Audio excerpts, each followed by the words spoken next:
کراچی کے بورڈ بیسن تھانے کی حدود میں 60 لاکھ کی ڈکیتی کا مقدمہ درج کر لیا گیا ہے۔ مزید جانیں گے ڈان نیوز کے نمائندے محمد بلال سے۔ بلال بتائیے۔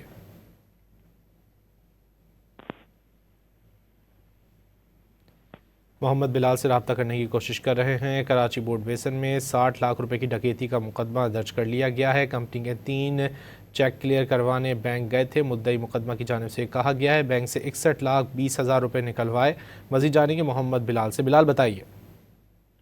جی بالکل، دیکھیں بورڈ بیسن تھانے کی حدود میں 60 لاکھ کی ڈکیتی کا واقعہ گزشتہ روز پیش آیا تھا۔ ڈکیتی کا مقدمہ بورڈ بیسن تھانے میں درج کر دیا گیا، جبکہ جو مدعی ہیں ان کی جانب سے بتایا گیا کہ ہم کمپنی کے 3 چیک کلیئر کروانے بینک گئے تھے۔ بینک سے 61,20,000 روپے نکلوائے گئے تھے، جبکہ 1,20,000 روپے جیب میں ڈالے، جبکہ 60 لاکھ روپے سیاہ رنگ کے شاپر میں ڈالے تھے۔ ایک موٹر سائیکل کو سوار 2 مسلح ملزمان نے ہماری موٹر سائیکل کو ٹکر ماری اور مسلح ملزمان اسلحے کے زور پر 60 لاکھ روپے کی رقم چھین کر جماعت خانے والی گلی کی جانب فرار ہوئے، جبکہ واقعے کا مقدمہ درج کر لیا گیا۔ پولیس حکام کی جانب سے یہ کہا گیا ہے کہ مختلف مقامات کی CCTV فوٹیجز حاصل کی گئی ہیں، ان کی مدد سے ملزمان کو جلد گرفتار کر لیا جائے گا۔